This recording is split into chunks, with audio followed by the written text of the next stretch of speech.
D'abord sur le contenu, on a essayé de mettre en place des situations avant de venir ici. On savait que l'adversaire, il y avait un jeu direct avec des longs ballons, des deuxièmes ballons.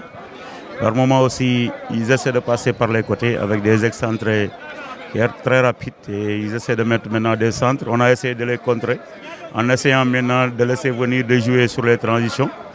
On a eu des situations en première période de scorer, mais on n'a pas eu de la réussite.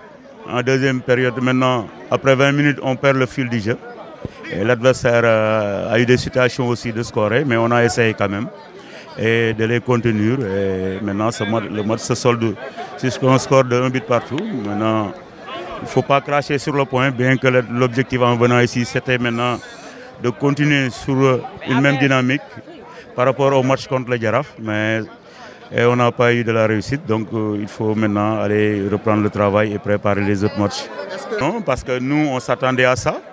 D'ailleurs, si vous voyez tous les matchs qu'on a, les 4 derniers matchs qu'on vient de jouer, Gorée, Jaraaf et tout, c'est des matchs très athlétiques, très athlétiques, où on a répondu physique aussi, où on a répondu présent, on a répondu dans les duels et on a gagné ces matchs-là, on n'a pas perdu. Donc il y a des aléas, ça peut être aussi l'état du terrain, ça peut être aussi, au bout de quelques minutes, on perd notre attaquant. Tous ces éléments font que c'était un peu difficile pour nous parce qu'à un moment donné, c'était risqué de jouer sur un terrain comme ça. Il fallait essayer maintenant de sortir le ballon le plus rapidement possible dans notre zone, essayer de jouer sur l'adversaire, ce qu'on a essayé de faire. Mais il y a eu des hauts et des bas dans ce match, mais ce qu'il faut retenir, c'est l'état d'esprit de nos joueurs. Parce que malgré tout cela, ils n'ont pas lâché. Et quand même, le nul, il est équitable à la fin. Et il est sous plâtre, hein. Il a une blessure là-bas. Je pense qu'il a... C'est l'état du terrain. Il a tordu la jambe, donc il est sous plâtre. Donc espérons qu'il va revenir très vite, sous peu. Mais je pense qu'il faut qu'aussi... Saint-Louis aussi ne mérite pas ça. Ne mérite pas ce genre de terrain. Il faut que ceux qui gèrent le football de manière générale essaient de respecter les villes de football, parce que je pense que Saint-Louis est une ville d'histoire de football. Et il faut aussi protéger l'intégrité des joueurs, parce que quand un joueur se blesse comme ça, c'est très difficile. Mais aussi, j'ai de la peine aussi pour Magip. Je pense que c'est difficile pour lui de jouer ici et de s'entraîner ici. Maintenant, aux autorités aussi de respecter le football et de respecter la ville de Saint-Louis. Waaw, match bi moom ni ko waxee match nul bàyyi neex na trop parce que am na engagement, am na technique, gis na ay occasion, ay frappe yu ma gëj a gis, ay jeu instantané.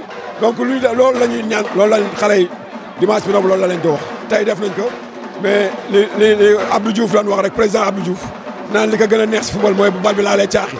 Donc il faut xale yi di laalaat bal bi caax yi, loolu rek moo si des. Mais comme ñun ñoo opté pour football loo ay xale, donc àddina dara xëyul sotti.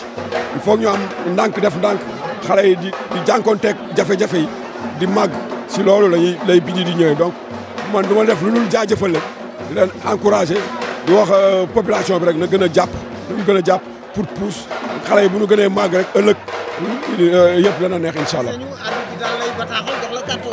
waaw arbitre bi des fois du ma sax bañ rouge parce que boo bëggee ma jox ma li ma moom doo ma ko jox nga jox keneen ki bëgguma néewal doole du ma ko nangu damay bañ loolu la bañ parce que damay wax aussi du ma nangu ñu jox ñu ray ma après jaale ma quoi loolu la rek parce que gis nañu keroog dimanche passé Malick Daaf même chose la wax. Donc il faut ñoom aussi ñu xoolaat seen bopp quoi parce que football bi ñoom ñooy arbitre dañu war di yëngatu di entraîner di topp niveau joueur yi parce que loolu aussi y a un problème waaw man ak ñoom ñoo far mais aussi football la bu ñëpp progressé rek football bi moo si gagné voilà. waaw donc du ñu def lu dul di ko waajal parce que Guédiawaye ñuy xam ni phase bi ñu nekk phase ascendante la ñu ngi gagné di ñëw troisième xaw ma nga tey nu ñu def mais du ma nekk match bi yoonu d'ailleurs déjà Linguère Guédiawaye rek musul yomb asuma position bi mu nekk ak ñun position bi mu nekk donc du ñu def lu dul ko waajal ko si diggante bi am nañ ci Coupe du Sénégal donc dañuy wax ci Coupe du Sénégal ba pare soogay Guédiawaye incha allah merci beaucoup.